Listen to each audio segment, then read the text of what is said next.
A week before the SATs, our class's queen bee, Jessica, announced that if everyone drank her family's secret herbal tonic, their minds would be sharpened, and they'd be guaranteed to ace the exam. Worried it would mess with their scores, I begged everyone not to drink some unknown concoction. For that, Jessica made me her enemy. I was completely ostracized. Led by Jessica, the entire class bullied me, calling me selfish and saying I was trying to sabotage their chances of getting into a good college. The harassment got so bad that one day, I ran out of the school in a daze and got hit by a truck. Now I'm back, reborn, and I'm not saying a word. This time, I'm not going to warn anyone. I'm just going to sit back and watch whether they ascend to heaven or get dragged down to hell. My eyes snapped open, a film of cold sweat on my forehead. The noise of the classroom rushed in like a tidal wave. Sunlight streamed through the window, landing on my desk and illuminating my worn-out SAT prep book. This can't be, I whispered, staring at my own two hands, perfectly intact. My fingertips trembled. A moment ago, or in another lifetime, I was lying in a pool of my own blood, feeling my life drain away. Alex, what are you spacing out for? My deskmate, Mike, nudged me with his elbow. Jessica's about to hand out the stuff. I slowly looked up, my gaze traveling over the rows of desks to the girl standing at the front of the room. Jessica Taylor, our class's queen bee. She was holding a large thermos, a sweet, practiced smile plastered on her face. The scene was so familiar it made me question my sanity. Okay, everyone, this is a secret recipe passed down from my grandfather. It's specifically for brain function and focus. Jessica's voice was bright and clear. My dad stayed up all night brewing it. Just one small cup a day, and I guarantee you'll all kill it on the SATs.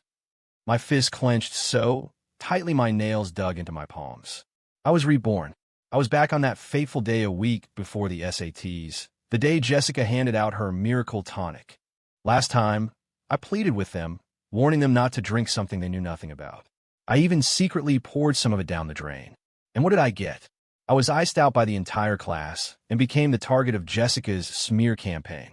She called me selfish for trying to hold them back, to ruin their futures. The whole thing drove me into a panic, and I ran right into the path of a truck. No good deed goes unpunished, right? This time, I won't make the same mistake, I thought with a cold, internal laugh as I watched my classmates swarm the front of the room. I'm first. Kevin Martinez, the captain of the football team, was the first to the front. My physics grade is trash. My brain needs all the help it can get. Jessica smiled and poured a small cup of a murky, brown liquid. A strange, earthy smell mixed with a cloyingly sweet chemical scent filled the classroom. Whoa, that smell is strong, Sarah Peterson, the class president, said, wrinkling her nose. The stronger the medicine, the better it works, Jessica said dismissively. My grandpa said it's made from dozens of rare herbs. Of course it's going to smell unique. I sat silently at my desk, a cold observer. Last time, this was the moment I stood up and made my big speech about safety and common sense. This time, I just lowered my head, pretending to be engrossed in my book. Alex, you don't want any? Jessica's eyes suddenly found me, a sharp glint in them. My silence was a stark contrast to the buzzing excitement in the room. Every head in the class turned to look at me. I looked up and offered a harmless smile. My stomach's been acting up lately. The doctor said to stay away from herbal stuff. Whatever, you're just scared, Kevin sneered before downing the tonic in one gulp. Whoa, it's a little bitter, but I can feel this warm rush. My head feels clearer already. For real? It works that fast? A few other students asked, intrigued. Would I lie to you? Kevin pounded his chest. I feel like I could solve the final bonus problem on the physics exam right now. His words were like a shot of adrenaline. More students rushed toward Jessica. I watched them, one by one, drink the mysterious liquid, feeling nothing. Last time, I saw them as my classmates, my friends. Turns out, they were just a bunch of backstabbers who didn't deserve an ounce of my sympathy. Alex, are you sure you don't want any? Emily Carter, a top student, walked over holding her cup. Everyone's drinking it. It'll be fine. I shook my head. I really can't. I have to go to the nurse's office to get some antacids later. Emily shrugged and walked away. I couldn't be sure, but it seemed like her steps were a little too quick, her cheeks flushed with an unnatural red. Jessica's influence was undeniable. Within half an hour, all 43 students in the class, except for me, had drunk her miracle tonic. A weird, hyperactive energy filled the room. Students were talking louder. Some were tapping their feet restlessly, as if they'd already received their acceptance letters from an Ivy League school. I can literally feel myself getting smarter.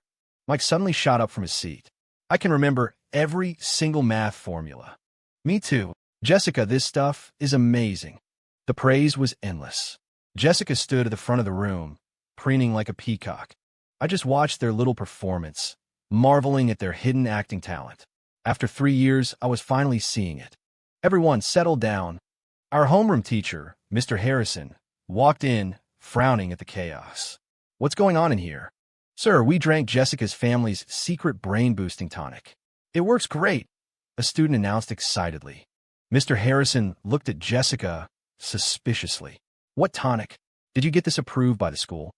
It's just a family recipe. You drink it like water. Jessica stammered, her confidence suddenly gone. I hid a smirk. If there was nothing wrong with that tonic, she wouldn't be acting so guilty. Only this flock of sheep would be too blinded by their trust in her to notice. This is reckless, Mr. Harrison said sternly. You can't just take unapproved substances before a major exam. What if there are side effects? But sir, we feel amazing, Kevin argued loudly. I was about to fall asleep, but now all I want to do is work on practice tests. Mr. Harrison scanned the room, looking at the frenzied eyes of his students. He looked like he wanted to say more, but the bell rang. He sighed and waved his hand. Let's get through the lesson. We'll deal with this after class. Jessica, see me in my office after school. Class began, but no one was listening. The students who drank the tonic were clearly in a state of agitation. Some were bouncing their legs, others were muttering to themselves, and a few let out random, creepy giggles. Soon, the final bell rang. Jessica was called to the office, and the classroom started to empty out. I packed my bag, ready to leave. Alex, Emily suddenly blocked my path. Why? Why didn't you drink it? Do you have any idea what you missed out on? I looked at her distorted expression and said softly, It's just an upset stomach.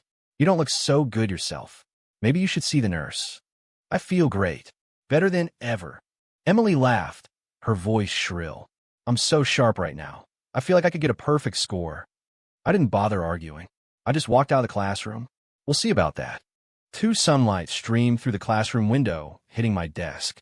I stared at the bright spots of light, my fingers drumming an unconscious rhythm on the tabletop. It had been 3 days since I came back, and I still woke up every morning wondering if it was all just a long, twisted dream. Alex, can I see your notes? I looked up to see Emily Carter standing at my desk, dark circles under her eyes. Ever since she started drinking Jessica's tonic, she'd been in a strange, hyperactive state. I heard she was only sleeping 3 or 4 hours a night, but was still bursting with energy. Here, I handed her my notebook without another word. Thanks. She took it, and I noticed the edges of her fingernails were chewed raw. I recited the periodic table 10 times last night. My mind feels incredibly sharp. I just nodded. The classroom was filled with the frantic rustling of pages and hushed whispers. The atmosphere was still fever-pitched. After all, this was a room full of people who felt completely certain they were going to ace the SATs. Jessica's seat was near the front. Today she wore a light blue sundress, her hair in a high ponytail. She looked clean and fresh. Who would guess that this perfect-looking girl was the one who led a campaign of bullying against me in my past life, driving me to a mental breakdown that ended with me running into traffic? All right, people, we have 4 days until the SATs, Mr. Harrison said, tapping the blackboard. Today we're going over a few key problem types, so I need your full attention. I forced myself to look away from Jessica and focus on the board. In my past life, I was a total outcast by this point, enduring constant ridicule and cruel pranks. Now I was a ghost, sitting quietly in the corner, completely invisible. And that was exactly how I wanted it. When the bell rang, Mr. Harrison had barely left the room before Jessica stood up, holding that familiar thermos. Anyone who missed out yesterday? My dad brewed a new batch. It's even more potent. Her voice was as sweet as honey. A few students immediately gathered around her, including the usually cautious class president, Sarah Peterson. How have you guys been feeling the last few days? Sarah asked, pushing her glasses up her nose. Never better. Kevin Martinez shot up from the back of the room and bounded to the front. I just look at a physics problem, and the answer comes to me. I scored 20 points higher on yesterday's practice test. I pretended to organize my books, but I was listening intently. Kevin did score higher, but what he failed to mention was that he had barely slept, cramming all night long. Well, I'll take another cup then, Sarah said to Jessica. Jessica smiled and poured a small cup of the dark brown liquid. That strange, medicinal smell filled the room again. Last chance, Alex. Are you sure you don't want to reconsider? Jessica suddenly looked at me, her eyes probing. You're the only one who hasn't had any. Can't. My ulcer is acting up. Doctor's orders. No stimulating foods for 2 weeks. I lied without blinking. I'm honestly jealous of you guys. Jessica pouted, looking like she didn't quite believe me, but she didn't press the issue. She turned back to the other students, handing out her miracle tonic. Without me getting in the way this time, Jessica distributed her tonic smoothly. It takes 2 to tango, and I wasn't about to get in the middle of it. I had learned my lesson about respecting people's choices, no matter how stupid. On the way home, I passed a pharmacy with a sign in the window. Finals week stress? Boost your brain power. I stopped and stared at it for a moment, then laughed. In my last life, I tried desperately to protect these classmates, and all I got in return was betrayal and pain. This life, I chose to be a spectator. I was curious to see if they would soar to new heights or crash and burn. Back home, my phone buzzed. It was a notification from the class group chat. Jessica had posted a class photo with the caption, Tonic Squad, we're going to crush the SATs. In the picture, everyone was smiling brightly, including me. Of course, only I knew the real meaning behind my smile. I stared at the photo for a long time before turning off my phone. Outside, the sun was setting, painting the clouds in fiery colors. It was a beautiful evening to watch the world burn. Tomorrow was the final push before the exams. I couldn't wait to see what results this miracle tonic would ultimately bring. I closed my eyes, and the memories of my past life flooded back. The insults, the laughter, the screech of tires. The morning of the first day of the SATs was bright and clear. I stood in front of the testing center, clutching my admission ticket, watching my classmates arrive. Most of them had dark circles under their eyes, their faces as pale as paper, a stark contrast to their manic energy from 3 days ago. I walked over and saw Emily Carter's eyes were bloodshot, her fingers twisting the hem of her shirt. Kevin Martinez was sweating profusely, constantly wiping his forehead with a tissue. What's wrong with you guys? I asked, feigning concern, though I already knew the answer. I don't know. I started feeling awful last night. Emily's voice trembled. I'm so dizzy, and I feel like I'm going to throw up. Kevin gritted his teeth. Same here. I have zero energy, like I'm running a fever. Damn it, of all the days for this to happen. I looked around and saw many other students showing similar symptoms. Some were leaning against the wall with their eyes closed, others were chugging water, and a few girls were quietly crying. Jessica was the last to arrive. She wore a red dress for good luck, but her pale face made the color look jarring. Her steps were unsteady, and she stumbled as she reached the front of the line. Jessica, are you okay? Sarah asked, steadying her. I'm fine, just a little nervous. Jessica forced a smile, but I noticed her pupils were strangely dilated, and her fingers were trembling slightly. The bell rang, and we lined up to enter the building. As he went through the security check, Kevin's legs suddenly gave out, and he almost collapsed, caught by a proctor. Son, are you all right? Do you need to go to the nurse's office? The proctor asked with concern. No, I'm fine. Kevin nearly shouted, then lowered his voice. Just a little low blood sugar. The proctor gave him a suspicious look, but eventually let him pass. My seat was in the middle of the room, with Emily in front of me and Jessica to my right. When the test booklets were handed out, the room fell silent except for the sound of pencils scratching on paper. I glanced at the essay prompt. Choice. I smirked to myself and began to write, my thoughts clear and focused. It didn't take long for things to go wrong. First, it was Emily.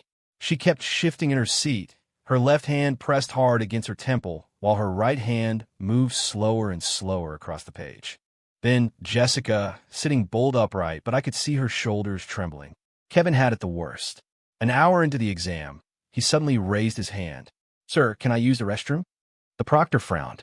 "There's only an hour left. Can you hold it?" Kevin's face went from pale to a sickly green, beads of sweat popping up on his forehead. I can't." The proctor had no choice but to have another monitor escort him out. As Kevin left, he staggered, nearly knocking over 2 desks. My pen moved smoothly across the paper, but a storm of complex emotions churned inside me.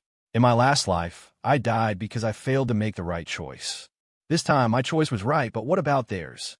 Jessica let out a soft whimper. She buried her face in her hands, her shoulders shaking violently. A proctor went over and whispered something to her, but she just shook her head. When the final bell rang, a collective groan filled the room.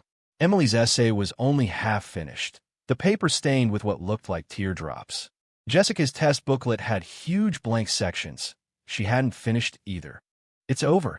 It's all over." Outside the testing center, Kevin was crouched in a corner, his hands buried in his hair. I didn't even get to the last 3 sections.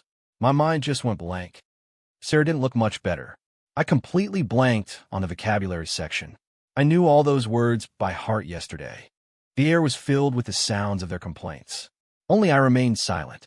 Jessica was surrounded, her face growing paler by the second. "Jessica, didn't you say this stuff would last through the whole test?" Emily demanded, her voice hoarse. "Why did it wear off after the first section?" I don't know." Jessica stammered. Maybe it affects everyone differently." "I barely slept last night," a boy chimed in. My heart was racing like crazy. Even sleeping pills didn't work. "Me too. Same here." A chorus of agreement rose up. All eyes were now on Jessica, filled with doubt and anger. "It might not be the tonic." Jessica took a step back, her lips trembling. I drank more than any of you. Why would I try to hurt you?" "But you never said anything about side effects." Emily's voice rose to a shriek. "We drank it without knowing anything." The color drained from Jessica's face.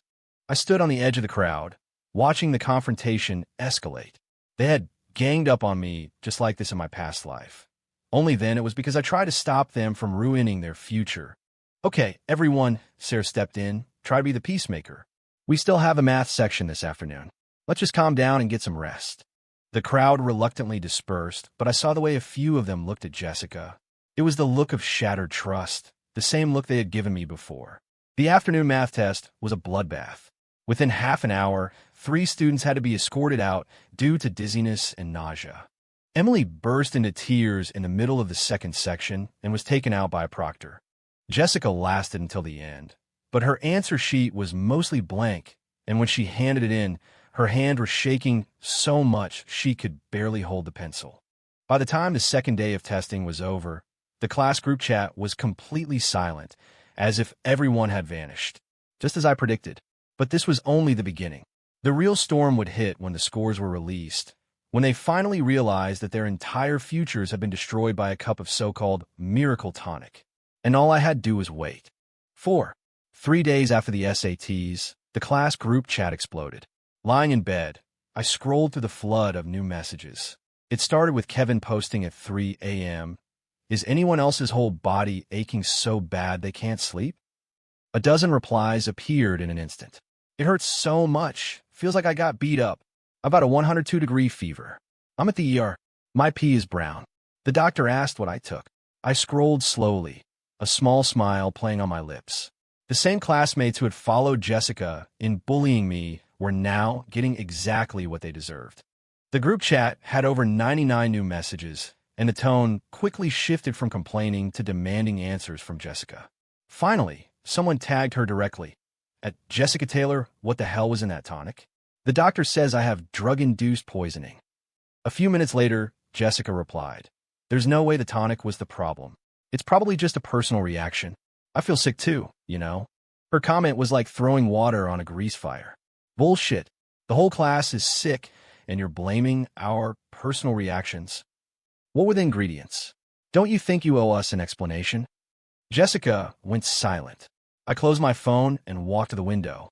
The summer sun was shining, but I knew that in hospital rooms across town, my classmates were lying in beds, paying the price for their gullibility and their greed.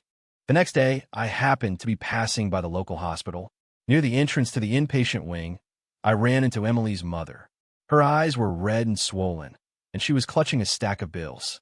"Mrs. Carter, how's Emily?" I asked. She looked up, barely recognizing me. "The doctor said it's acute liver and kidney damage from some substance. She has to be admitted for observation." "My daughter, how could you be so foolish?" I followed her to the room. Emily was lying in bed, her skin a sickly yellow, and 4 drip attached to the back of her hand. She managed a weak smile when she saw me. "You were so lucky you didn't drink it." I sat down in the chair next to her bed. "I heard you had to pay for it." Emily's eyes darted away, then she nodded. "Jessica said the ingredients were really rare and expensive, like wild ginseng and stuff. I gave her all the money I'd saved up for my scholarship." Her voice trailed off into a choked sob. I looked at the prominent blue veins on her thin wrist and felt nothing. The memory of her screaming insults at me in my past life was still fresh. "What about the others?" I asked.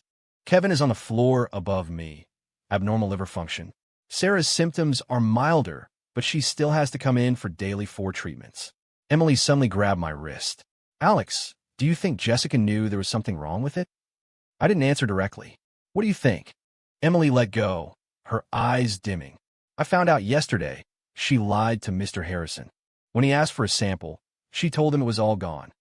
As I was leaving the hospital, I saw a familiar figure in the lobby. Jessica, wearing a face mask and a baseball cap, was rushing towards the pharmacy. She didn't see me, but I clearly saw the lab report and several boxes of liver support medication in her hands. When I got home, there was a new message in the group chat. Sarah had posted a picture of her lab results. The diagnosis was clearly written: suspected drug-induced liver damage. Hospitalization recommended. She tagged Jessica and wrote, "Don't you think you owe everyone an explanation?" This time, Jessica replied quickly, "I drank just as much as you guys did, and I feel awful too. It was my grandpa's recipe. It's never caused problems before. Maybe you guys ate something else that reacted with it." That attempt to shift blame was the final straw. Dozens of replies flooded the chat. Some called her heartless, others demanded their money back, and a few threatened to report her to the school. I turned off my phone and went out onto the balcony, taking a deep breath. The night air was warm and smelled of flowers. The city lights twinkled like stars. This was all going even better than I had imagined. Every excuse Jessica made was just digging her own grave deeper, while the classmates who had hurt me were suffering a fate far worse than mine. The only difference was this time I just had to watch. Outside, a bolt of lightning split the sky, followed by a low rumble of thunder. The calm before the storm. 5 the day SAT scores were released, the class group chat was silent for a few hours, and then it absolutely erupted. I sat at my computer, looking at my own score, 1450. Not bad. Good enough to get into my top choice university. I closed the window and clicked on the flashing group chat icon. My score dropped 150 points from my last practice test. My math score is half of what it usually is. It's over. I didn't even clear the cutoff for the state school.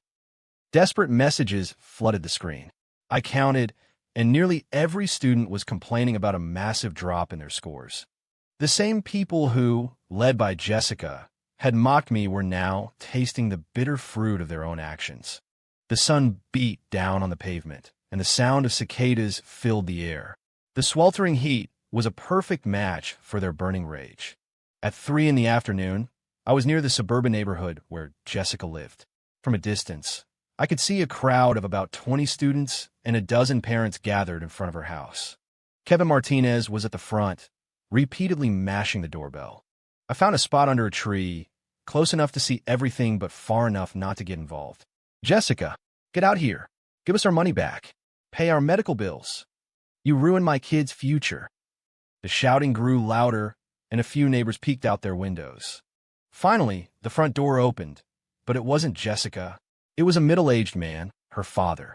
"Everyone, please, calm down." The man tried to placate the crowd, but his voice was drowned out. "Your daughter sold poison to our kids. My son is still in the hospital. We're holding you legally responsible for this." Sweat beaded on her father's forehead. He turned and yelled something back into the house, and Jessica timidly appeared in the doorway. She was pale, with dark, hollows under her eyes, a shadow of her former queen bee self. I, I really didn't know this would happen. Her voice trembled. I'm a victim too. Bullshit, Kevin roared, holding up his phone. Everyone look, I paid a lab to test this stuff. Her so-called miracle tonic is full of illegal stimulants. They cause neurological damage. A collective gasp went through the crowd. I narrowed my eyes. I hadn't expected Kevin to be that resourceful. Anger is a powerful motivator. The color drained from her father's face. That's impossible. And another thing, Emily's mom pushed to the front, waving a handful of receipts. My daughter gave you $100 she scraped together for this tonic. And what did you give her? Poison. Jessica cowered behind her father, her lips trembling, unable to speak. Listen, everyone, her father raised his voice. There must be a misunderstanding. I bought the formula from a website. The seller said it was all natural. That was like pouring gasoline on the fire. The parents exploded.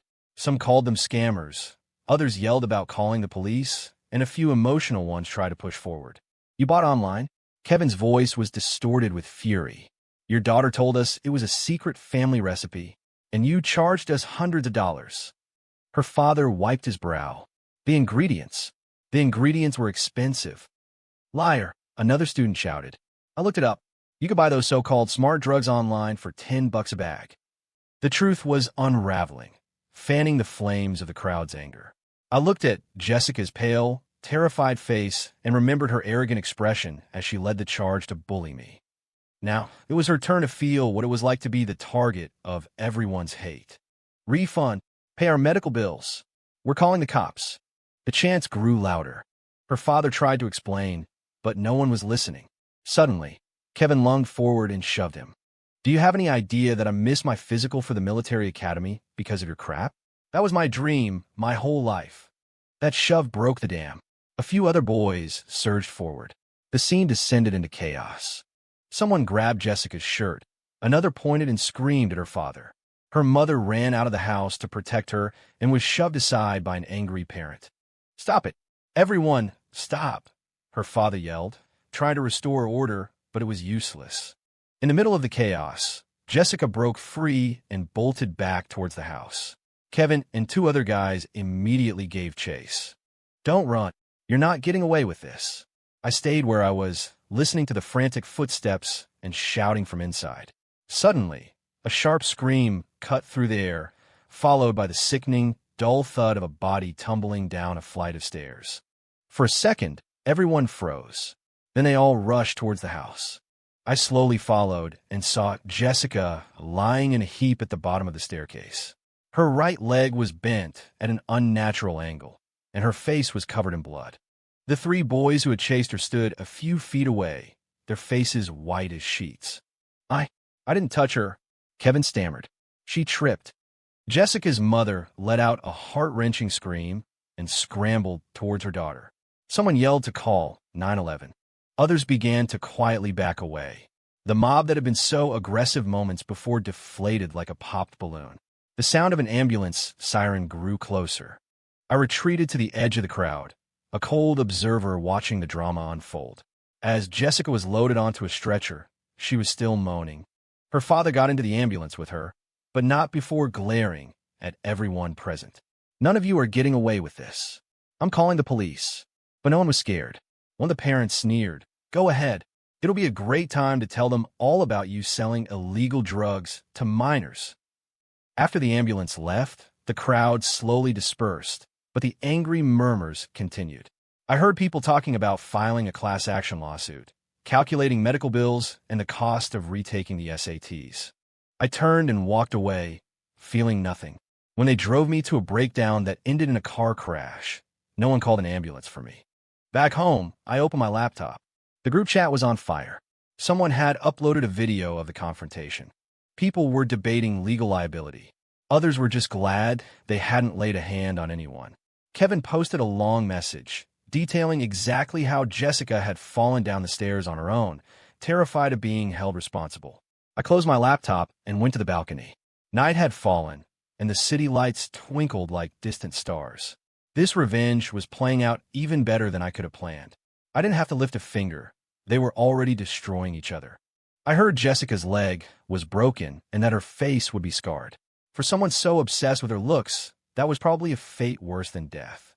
And the classmates who followed her, the ones who bullied me, were now facing physical ailments, failed exams, and potential legal trouble. The show wasn't over, but my part in it was done. The seeds were sown. Now I would just watch them grow. A warm summer breeze blew across the balcony. I took a deep breath, savoring every moment of this new life. 6 the morning sun was just starting to peek through my blinds when I woke up to my phone vibrating nonstop. I squinted at the screen. The class group chat had over 99 notifications, and at the very top was a link to a news article. High school students sell smart drugs to classmates, causing mass poisoning. Police launch investigation. I clicked the link. A blur version of our class photo was the headline image. The article detailed the entire incident, including Jessica falling down the stairs.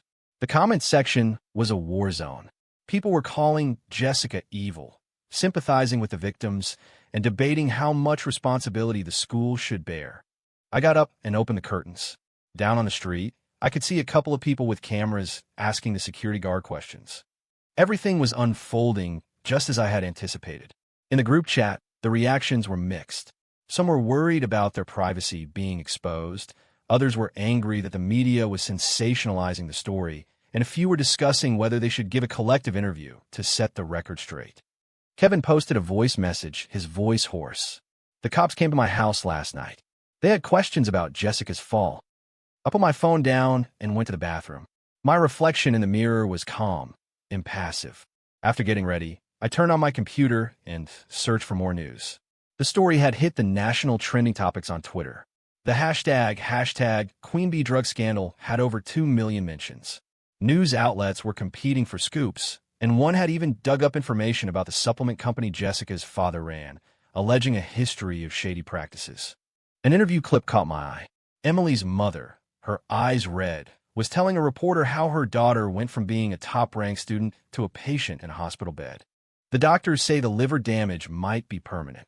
The distraught mother sobbed. She's only 18. Suddenly, my phone rang. It was Mr. Harrison. Alex, are you home? The school needs every student to fill out an incident report form. I'm having someone drop it off for you. I gave him my address and went back to the news. As the story blew up, more details emerged. The secret family recipe was actually a formula purchased from the legal dark web forum. The powder, which cost less than $1 per dose to make, was sold to students for anywhere between $50 and $200. Some students had even borrowed money to buy it and were now facing both debt and a health crisis. Around noon, the doorbell rang. Through the peephole, I saw Sarah Peterson, looking exhausted. When I opened the door, she handed me a manila envelope. The school needs this filled out and returned by tomorrow. I took the envelope and noticed her hand was trembling. Are you okay? Sarah gave a bitter smile. I just came from the hospital. My liver enzymes are 5 times the normal level. The doctor said. Her voice cracked. He said it might affect my ability to have kids later on. I didn't know what to say, so I just stood there in silence. Sarah wiped her eyes. Kevin might be facing assault charges because of that shove. She turned to leave, then stopped. Oh, the school officially expelled Jessica and a few others involved in the fight, including Kevin and Emily. I watched Sarah's retreating back, which seemed much thinner than I remembered. Back inside, I opened the envelope. It was an incident report form, asking for a detailed account of whether I had purchased the tonic or participated in the confrontation. At the bottom, a bolded line read, "This statement will be used as evidence in the police investigation. All information must be truthful." I slowly filled out the form. I did not purchase the tonic. I did not participate in the confrontation. My knowledge of the event was limited to what I saw in the class group chat. That evening, I turned on the TV. The local news was covering the story. On screen, the doors to Jessica's father's company were sealed shut as investigators carried out boxes of files. The reporter stated that the case was now a criminal investigation and more people could be implicated. The broadcast cut to an interview outside the hospital. Jessica was in a wheelchair, her right leg in a cast, her face covered in bandages. She was crying for the camera. I really didn't know there was anything wrong with it. I'm a victim too. A reporter asked a sharp question. But you sold it to your classmates at a huge markup, making thousands of dollars. How do you explain that? Jessica's crying stopped for a second. Her eyes darted around. That was to cover the costs. Suddenly, an angry shout came from off camera. Liar! A water bottle flew into the frame, hitting Jessica's shoulder.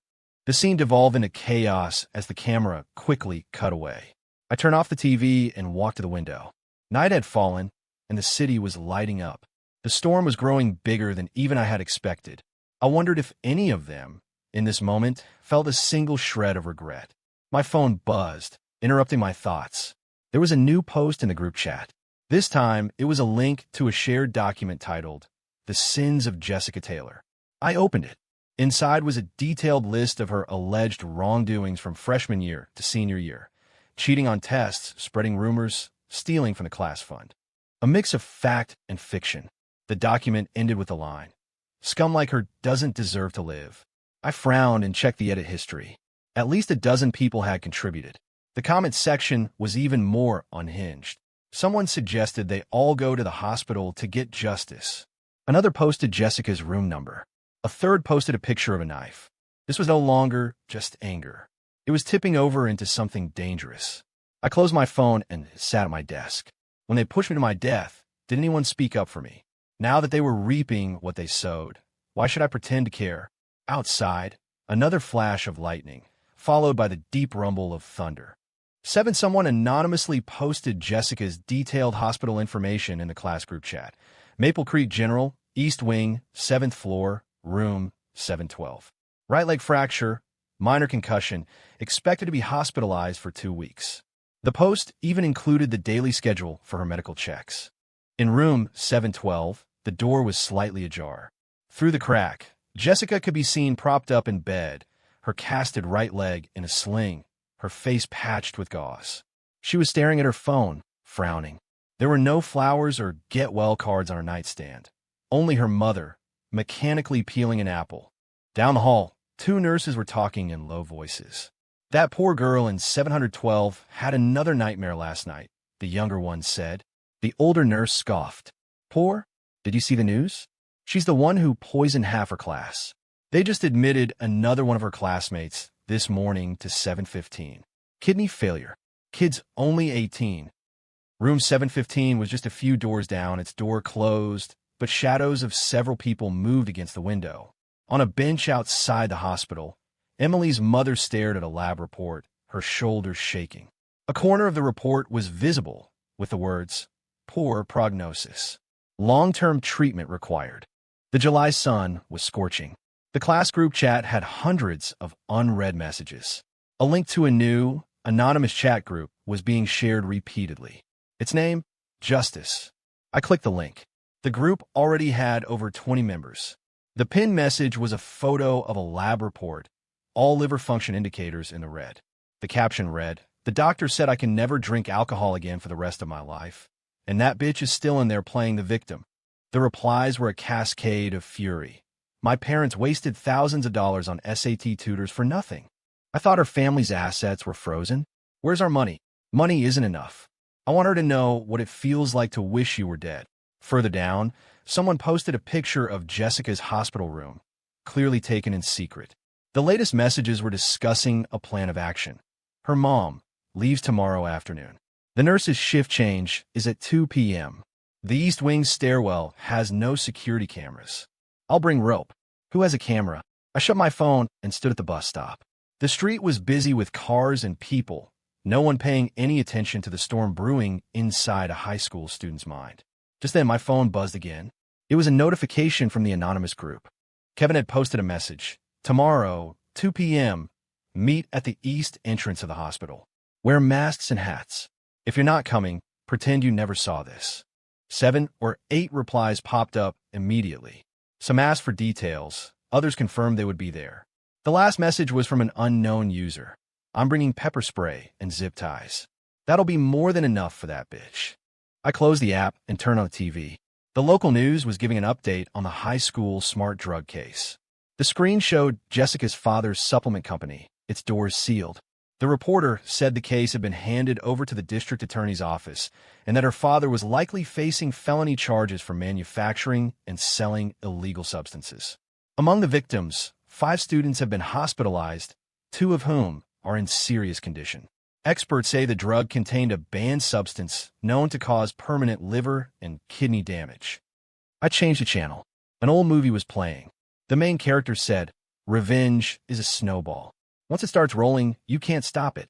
Late that night, I lay in bed, listening to the sound of cars passing outside. What would happen at the hospital at 2 p.m. tomorrow? I rolled over, pushing the thought away. In my past life, when they drove me to my death, did a single one of them hesitate? My phone screen lit up the darkroom. A new message in the anonymous group. I glanced at it. It was a final confirmation from Kevin. "Tomorrow, we go as planned. Bring your gear. Don't use your real name to sign in." I didn't reply. I just switched my phone to silent and placed it on a nightstand. Once the gears of revenge start turning, they don't stop, and I was content to be a silent observer. Outside, a pale moon hung in the sky like a cold, indifferent eye. 1:45 p.m., I sat at my desk, my computer screen displaying the live feed from the security cameras at Maple Creek General. This wasn't hacking. It was the hospital's public feed, accessible to anyone through their website's visitor portal. On the screen, the lobby of the East Wing was bustling. I angled the camera view and saw a few masked young people standing near the elevators. They were trying to look casual, but I recognized their builds and postures immediately. Kevin, Sarah, and 3 other guys from our class. My phone, lying next to the keyboard, lit up with a new message from the anonymous group. "In position, awaiting signal." The sender was Kevin. On my monitor, Kevin glanced at his phone, then gave a subtle gesture to the others. They got into the elevators in small groups, one of them pressing the button for the 7th floor. I switched to the 7th floor hallway camera. The image was grainy, but clear enough. At 2:03 p.m., the elevator doors opened. Kevin stepped out first, looked both ways, and then walked quickly towards room 712. The others followed, with Sarah lagging behind, glancing nervously over her shoulder. I switched cameras, finding the one aimed at the door of room 712. Kevin stopped, pulled something from his backpack, and handed items to the others. Then, he threw the door open, and all 5 of them rushed inside. There were no cameras inside the room, but the hallway microphone picked up a sharp scream, followed by the thud of something heavy hitting the floor. A nurse ran out from a nurse's station and looked toward room 712. She hesitated for a moment before walking over. Just then, the door to 712 burst open. Sarah ran out and blocked the nurse, gesturing wildly as if explaining something. The nurse frowned and shook her head. Sarah suddenly grabbed the nurse's arm, and at the same time, Kevin leaned out of the room and sprayed something from a can into the nurse's face. The nurse collapsed to the floor, clutching her eyes. Kevin and Sarah retreated back into the room and slammed the door shut. I switched back to the lobby camera. The receptionist was on the phone, her expression panicked. 2 minutes later, 3 security guards sprinted towards the elevators. At that exact moment, the window of room 712 shattered, and a dark figure fell from the 7th floor. The camera feed shook as people in the lobby started to panic. I quickly switched to an external camera and saw Jessica lying on the lawn below. Her leg cast was shattered. Her face was a mess of blood, and her hospital gown was torn, with clear ligature marks on her wrists. Security and medical staff swarmed the area. Someone was shouting into a walkie-talkie while another began CPR. In the distance, sirens wailed. I closed the camera feed and picked up my phone. The anonymous group chat was in chaos. What happened? I thought we were just going to scare her. Kevin, are you insane? The cops are coming. Everyone delete everything. The final message was from Kevin. She deserved it. Then the group was deleted and all traces of it vanished. I methodically erased every related app and chat log from my phone and walked to the window. The summer sun was still shining brightly. A few sparrows hopped along a power line. In the distance, 3 police cars, lights flashing, sped towards the hospital. The TV in the living room had automatically switched to a breaking news report. We have a developing story at Maple Creek General where a violent assault has occurred. Multiple teenagers reportedly broke into a patient's room and attacked a female patient, who then fell from a 7-story window. She is currently in critical condition. The feed cut to a live shot from the hospital. The reporter was speaking rapidly, Sources tell us the suspects are all students who were victims in the recent smart drug incident, and the girl who fell is Jessica T., the student accused of selling the illegal substance. By evening, the local news website had an update. 5 students have been taken into police custody, 2 of whom are minors. The victim, Jessica T., remains in the ICU in critical condition. Police have stated that this case will be investigated in conjunction with the smart drug case, and more individuals may face charges.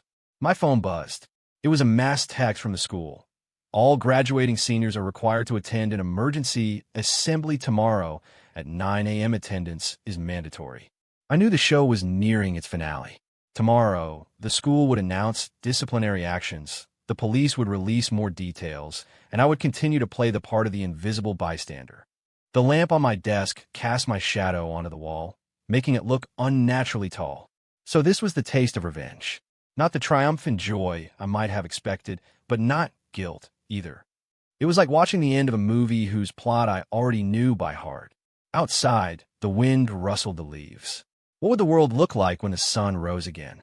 9. Jessica was dead. The morning news announced it in a calm, detached tone.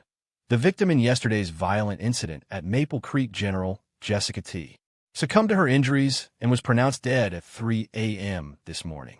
The case has been upgraded from aggravated assault to homicide. The 5 students in custody will now face more severe criminal charges. I turned off the TV and slowly ate my toast. It tasted like cardboard. I took a gulp of water to wash it down. Outside, the sun was shining. It would have been a perfect day for a graduation ceremony. My phone was vibrating nonstop. The class group chat was a ghost town, but my private messages were blowing up with panicked questions and frantic denials of any involvement. No one mentioned Jessica's name. No one offered condolences. They were only worried about saving themselves. I put on my graduation gown, adjusting the collar in the mirror. The boys staring back at me had calm eyes, betraying no emotion.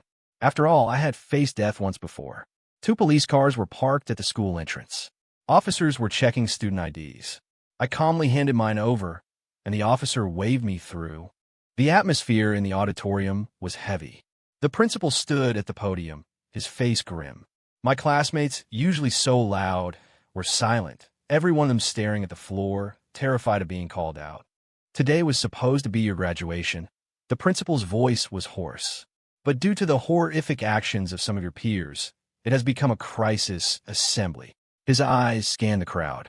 Any student who was involved in yesterday's incident at the hospital, directly or indirectly, must report to the administrative office immediately. The police have sufficient evidence. Turning yourself in now is your only chance for leniency. No one moved. The only sound was the low hum of the air conditioning. The principal sighed. For the rest of you, your diplomas and transcripts will be issued.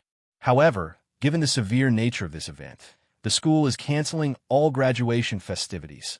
After the assembly, students fled as if escaping a disaster zone. I packed my bag slowly, noting Emily's empty seat. I heard her condition had worsened last night, and she'd been transferred to the university hospital downtown. Alex, Mr. Harrison called my name. A word, please. I followed him to his office. 2 plainclothes detectives were sitting inside. The older one looked up at me. You're Alex Chin? From a senior class? Yes, sir, I nodded. We're investigating the death of Jessica Taylor. We have a few questions for you. He motioned for me to sit. What was your relationship with her? Just classmates, I replied. We didn't really talk much. The younger detective flipped through a notepad. Some students have stated that you were the only one who never took the tonic she was selling. Is that correct? Yes. I have a sensitive stomach. I can't handle herbal medicine, I said, my expression unchanging. Especially not some mystery drink. And after that, did you have any conflicts with Jessica? I shook my head. No, I'm pretty quiet. I mostly keep to myself. The 2 detectives exchanged a look. The older one continued. Do you know who was involved in the incident at the hospital yesterday? No, I don't, I said, looking him straight in the eye. I was at home all day studying for my college placement exams. They asked a few more questions, all of which I answered truthfully. I hadn't participated in any group chats. I hadn't gone to the hospital. My knowledge of the event came only from the news. Every word was true, but it was a truth that omitted the most important part. I'd seen it all coming. The detective closed his notebook. All right, Thank you for your cooperation. If you think of anything else, give us a call. When I left the office, the campus was nearly empty. I passed the bulletin board, where a poster celebrating SAT achievements was still pinned up. Of our entire class, my name was the only one on it. Back home, an email was waiting for me. It was an acceptance letter from the state university, the school I had dreamed of getting into in my past life. I stared at the screen for a long time, then calmly closed my laptop.